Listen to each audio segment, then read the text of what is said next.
Thank you, Christian. You know what else they do is they test the moisture with those with probes. And then after those potato chips come through, they take the ones with the holes in them and they pick them out and they give them away when you do your tour. You give you a free bag. I would take some holy chips. Done it at a Frito-Lay. Holy chips are awesome. Anyways, Thomas Watson, what's going on, man? Loaded and rolling. What's on your mind today? So we got a lot going on. First off, we know talking about these AB5 protests, and I wanted to add before we begin though, the contraption that they use, they also use those at garbage dumps. And so I found out the hard way with one of my drivers.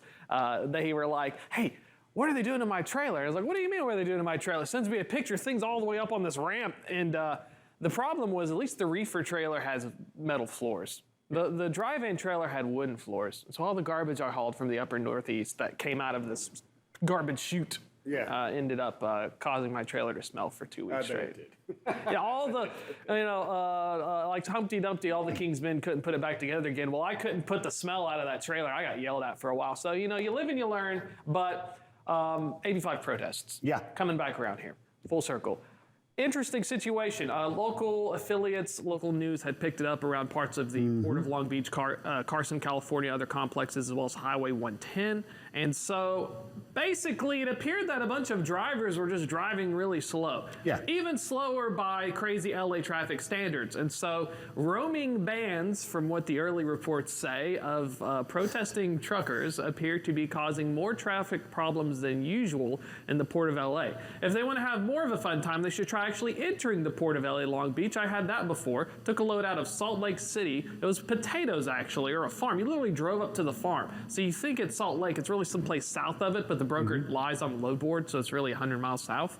And you're just kind of stuck because you want to get out of Utah, so screw it. But so you wait in line coming into this facility. Right. They said it can get up to like 7 miles long. It's true, all of it. And the problem was my driver missed their turning point. So they had to try and pull a U-turn inside this Port of LA Long Beach complex, and it was already backed up with drivers just stuck around waiting to go, process through this thing. And I could not imagine what's gonna happen if the protesters decide to increase their activity and really mess things up.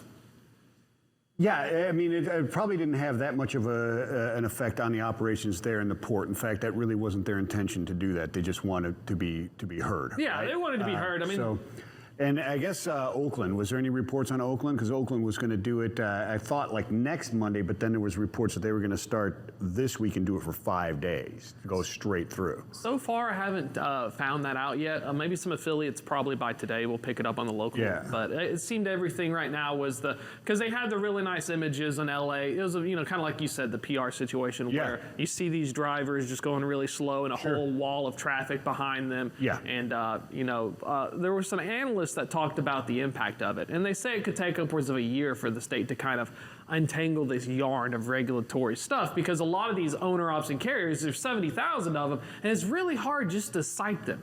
From a bureaucratic standpoint, it takes so much effort to punish the little guy, dang it, that they'll work their way through it. And, I mean, they're not on the side of the road. They're not going to be inspected by the DOT, and then you're thrown in jail for operating as an agent. Yeah, there aren't enough. If there's a class action suit, then you're treated as an employee. Is what it correct. They're not illegal. They're not out there hunting the. It's not like they're an not order. Hunting them down. They're not order 66. We're not taking out the owner-operator Jedi here, but they will if somebody brings the attention to it. Right. The hammer will go down. Yeah, it'll come down, and it's unfortunate because they didn't ask for it, and they didn't have the $200 million to become exempt, as some did that were the original target. Well, Uber and Lyft, that's what happened. They used the Commerce Clause, Article 1 of the Constitution, and basically that was the whole point of AB5. AB5 was, I'm going to get you Uber and Lyft and DoorDash and Instacart and all these other workers because I want you to get paid more. So they effectively lobbied, didn't have to deal with it. And so then finally they passed the thing back in 2020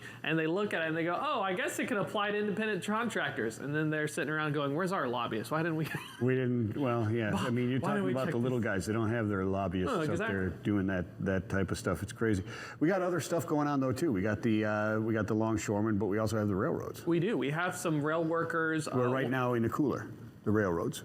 They're in a cooling off period, right? They are in a mandated cooling off period until the 18th. And so basically a situation where one of the 13 largest rail. They have 57,000 people, Teamsters and rail workers, and they're in a situation where they've approved by a vote of 99.5% in favor, and I guess 0.5% not in favor of striking. And there's 57,000 of them, locomotive engineers, railway workers. And the beef is, depending upon who you ask, they're saying, well, due to these cost-cutting measures, rails had to get more profitable. Investors said, make me more money. And by the way, the government has to play an unhappy middleman in this entire situation. Right. That the trains are longer, which hadn't been since World War II, and that there's just not enough workers to go around because you slashed our headcount by upwards of a third. And so fewer railway workers, longer trains, and we're seeing service levels have an issue. So the pandemic happens, and it kind of puts a lot of this strain into the limelight. So they've approved it. What they're hoping is the Biden administration appoints a three-person presidential board that will review it and basically have another version of mediation. It's weird because the Railway Labor Standards Act, the RLA, which was passed in 1926, has this Byzantine process of, well, you can strike, Bob, but you gotta wait, you gotta cool off, you gotta talk about it, you gotta go see the preacher, the teacher, the politician, and then finally maybe you can do it. Because the last time they really had a good strike was the 1800s, and it got really nasty.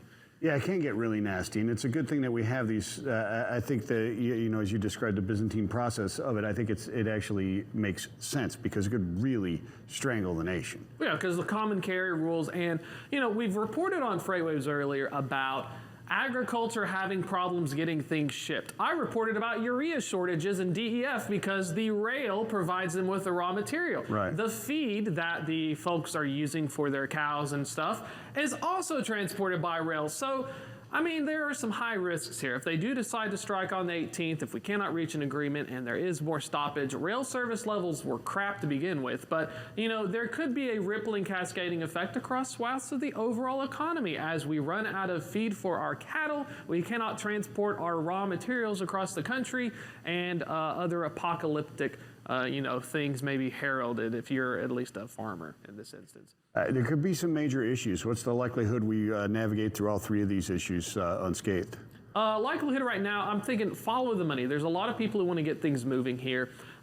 Even the union guys said in a statement that they did not want to purposely crash the economy because it's a high-stakes game. If you're a rail workers union and you decide to crash the economy, you lose the high ground here, and they'll basically either hire scabs or they'll probably force some people or nationalize it, or you know, maybe you'll see some guys in military fatigues driving a train. I don't know. It's an interesting situation for sure, but I think it's bargaining. You know, just like with the upcoming the dock workers and stuff. This contract hadn't been renegotiated since 2019. It's been 3 years where people have just been kind of moving along. So there's a lot of folks out there that just want to get paid more. And so right now what we may see is a pendulum swinging back towards having a buffer in the system at the expense of margins. Rail carriers will hire more staff and utilize more trains at the expense of efficiency. But at the same time, maybe we'll see less activist pressure, because that was the big fear. Mike Bowden just still talked about it. You know, if you decide to not be as efficient as the other rail carriers and you're publicly traded, they will straight up replace your board and find someone who will decide to cut costs. And so it's a danged if you do, danged if you don't situation for these rail carriers. Yeah, no, you're absolutely right. Thank you so much for that. Very interesting stuff. A lot of